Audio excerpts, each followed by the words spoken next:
When Adam invited me to chat with him about Chopin, he also set a little challenge, a whiskey challenge, specifically to pair single malt scotches with each of the Scherzi. Since I'm a bit of a single malt nut, this is right up my alley. So I asked Adam to provide me with descriptions of each of them, keywords to give me a sense of things to go on. Adam, what did you say for number one?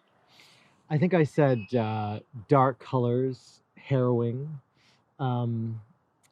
warmth, maternal warmth, perhaps, for the B section. A sense of kind of maybe running over, on the run, being on the run. On the run, yeah, something, very a kind of frantic quality to it. A frantic quality, sure. Okay, yeah. okay. So for me, the harrowing aspect made me think, and the frightful kind of on the run feeling. I thought, okay, immediately we've got to go smoky and peaty, which means we've got to go over to Islay. Okay. Which is where you find that, but then also something that has the warmth that you're talking about. So not just a slap in the face smoky quality, but there's got to be a bit of hearth in there. So my choice for the single malt is the ARDBERG Uigeadail. So the ARDBERG, it's a super smoky Scotch, but this is a special release of theirs that brings that warmer quality. So let's have a taste. All right. And then you can tell me if I've got it.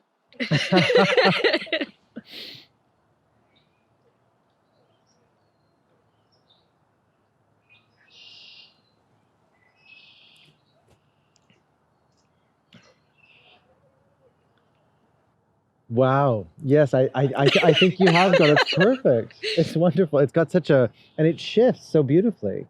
I mean, there's kind of this a lot of depth actually to the well, even depth to the nose. Yeah. You get a lot of, but I mean, it's got a wonderful, and it's very smooth in the finish. Yeah, it is. Yeah, I know what you mean. And it has a bit of that spicy kind of intensity. But I have to tell you that I have a little story about this one where I had a travel day from hell. I was trying to get from Montreal to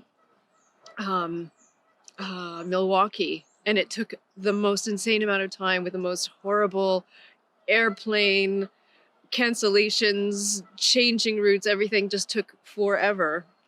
And when I finally got there, after this horrible day that had started at about 5 in the morning, went to a restaurant where they had a great whiskey list. And I was in such a bad mood. And then I ordered this. And after one sip, everything was okay. Wow. I was just transformed.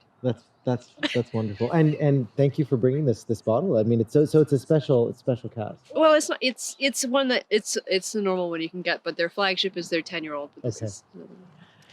There's a quality of reassurance and comfort at the end of it. I feel like, as it kind of lingers. So right. So as aggressive as it is on the front, then there's that. Yeah.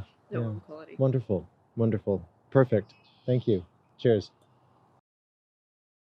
We are now in the Chopin Whiskey Challenge Part 2, pairing a single malt with the Scherzo No.2 in B flat minor.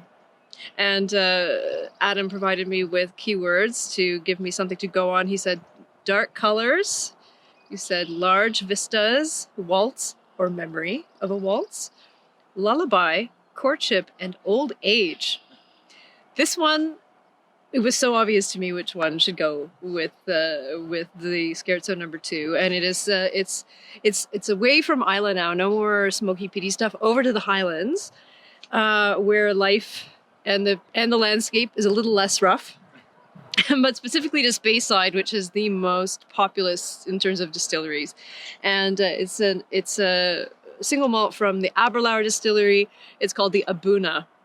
Now this is a very special malt because it's designed after a malt that they found in the 70s when the distillery, they were putting in new stills, and they found a time capsule from 1898 and there was a bottle in there.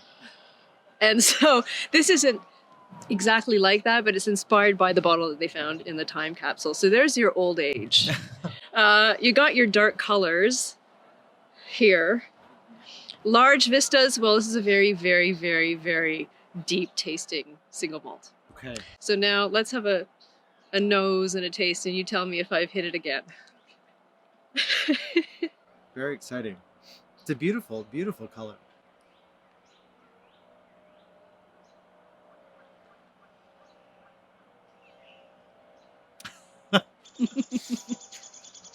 Wow. Oh, yeah. Wow. Absolutely amazing. I've never quite had a single malt that tasted like that. It's really unique and so layered and colorful, and it's like a universe. I mean, it's very, very well selected. It Thank you. perfectly matches the second Thank scherzo. you. I think the second scherzo is the most popular, and with good reason. But it has an approachability to it. You know, it has there's access for, even on a first listening, people to really love it and remember it. And this Scotch does the same thing. Well, it's that Speyside quality, if I may bring it back to single malt from music, but where, you know, as I say, it's not an aggressive style. It's sweeter, it's smoother, and again, as you say, approachable, but not without layers. And in this one in particular, because I should also add that the alcohol level is like through the roof in this one. It's actually illegal in Norway. That's how high it is. But it has such a striking depth to it, which I think jives with Chopin. Absolutely, absolutely. For whiskey pairing challenge number 3, the third scherzo, Adam, you gave these words for this number 3 in C sharp minor: dark red, somewhat Mediterranean, exotic as in streams of southern light, demonic versus wintry cheer, terse, austere, prayer, lightness from above. So with these words, also listening to the piece, I immediately thought of going back over to Islay, where everything's smoky and peaty, or mostly smoky and peaty, and specifically to the BRUICHLADDICH distillery, because they make a spirit that is so bold and so big. It's definitely something that grabs you right away, just like, you know, the way that this scherzo does. And specifically to their peated line. So their peated whiskeys are called Port Charlotte. And but then the straight up Port Charlotte was maybe not incorporating the warmer parts that you talk about, like the red color and that southern light and that wintry cheer. So then I went to a very specific bottle that I happen to have in my cabinet. It's called the MRC 1. Where is it? There it is. The MRC 1. Wow. MRC refers to Mouton Rothschild cask. Okay. So it's finished in a French wine cask. So that's where this color comes from. And Wow. so now just, you know, nose it and sip it and tell me if I've got 3 in a row.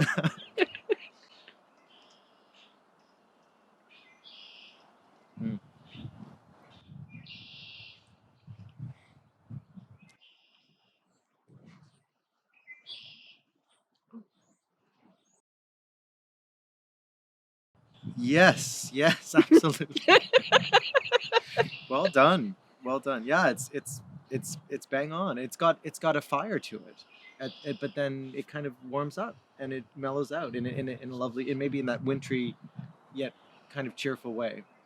Yeah, there's something on the roof of the mouth of it that is that winter cheer to me. Okay. That doesn't sound too oblique or strange. Absolutely. But yeah, I think because of the wine finish, that gives it a sweet element. Okay.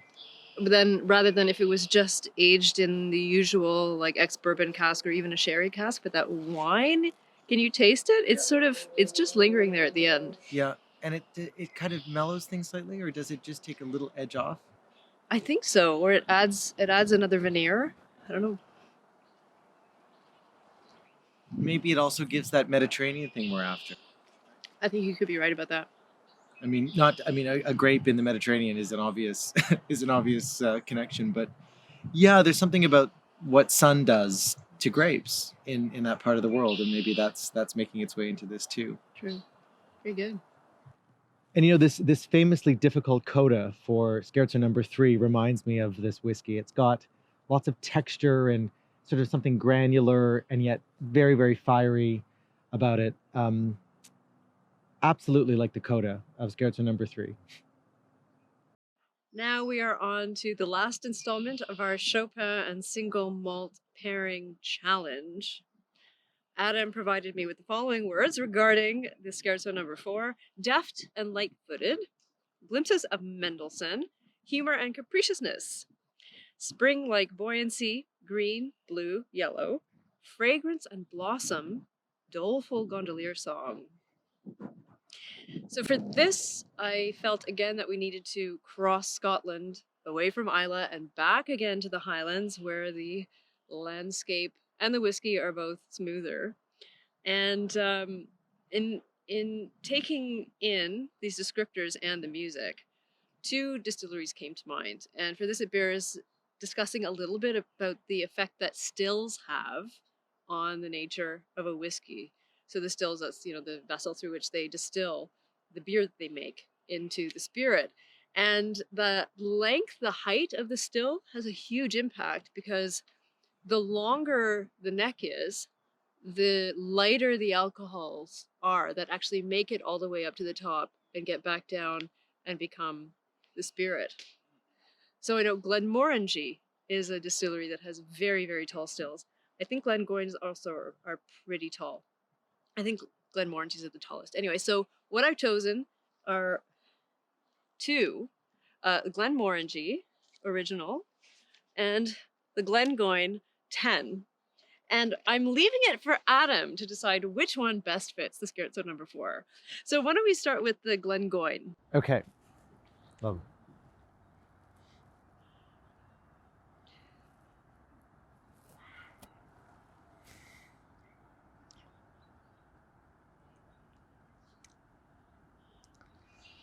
It's got such a subtlety to it, especially after the other ones that we've had, at least in the, not as much on the nose, but in the kind of a first sip. It's quite sweet. Yeah, it does, and it sweetens up as you get to the finish of it. It compares to the Scherzo insofar as it's carefully considered and kind of well crafted. It doesn't hit you with a big forte in the opening like some of the other ones do. And it's a bit of it's got a bit of wisdom. It's kind of got an older person's perhaps take on life, and a little mellower, a little less hyper. Yes, absolutely. But very interesting. Very interesting. Okay, so and the other one is. This is the Glenmorangie original, which I think is a 10-year-old.